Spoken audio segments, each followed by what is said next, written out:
के हो आजभोलि फेसबुक खोल्नुहुन्न। पहिला गङ्गो काण्ड चल्यो, अहिले के हो रसियन काण्ड भन्दैछन्। अझ फेरि त्यही माथि बेङ्गलोर काण्ड भन्दैछन्।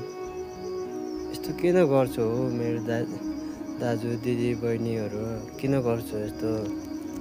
यति भाइरलै हुनु मन छ भन्यो भने राम्रै काम गर, राम्रैतिर लागेर भाइरल होस्।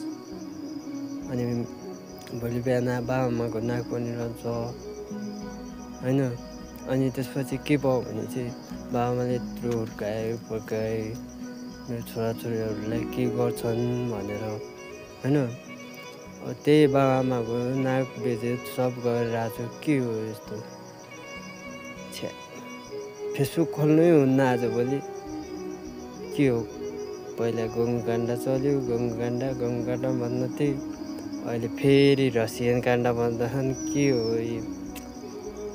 यस्तै कारणले फेरि फेसबुक बिहान हुन्छ टिकटक फेरि पहिला टिकटक पनि भएको थियो एकचोटि, अन्त फेरि चलिरहेछ। यस्तै कारणले फेसबुक टिकटक अनि त्यसपछि युट्युब बिहान भइदियो भने आनन्द हुन्थ्यो होला है। के गर्ने यस्तै कारणले हुन्छ होला। फेरि हुने भयो भए खोइ त बाहिर देशको हुँदैन त, खोइ अहिलेसम्म सुनिराखेन बाहिर देशको यो काण्ड ऊ काण्ड भनेर सुनिराखेन। हाम्रै देशमा के हो के यस्तो? कहिले यो काण्ड कहिले ऊ काण्ड। त्यस्तो काण्ड पछि नपर, काण्ड नगर है। दिदी बहिनीहरूलाई त्यही भन्न चाहन्छु म। यति भाइरलै हुनुहुन्छ भने चाहिँ राम्रो काम गर, राम्रोतिर लाग, आफ्नो भविष्य बना। यदि सक्दैन भने काम गरेर खाऊ, मिहिनेत गर। मिहिनेतको फल एक दिन त अवश्य मिल्ला नि।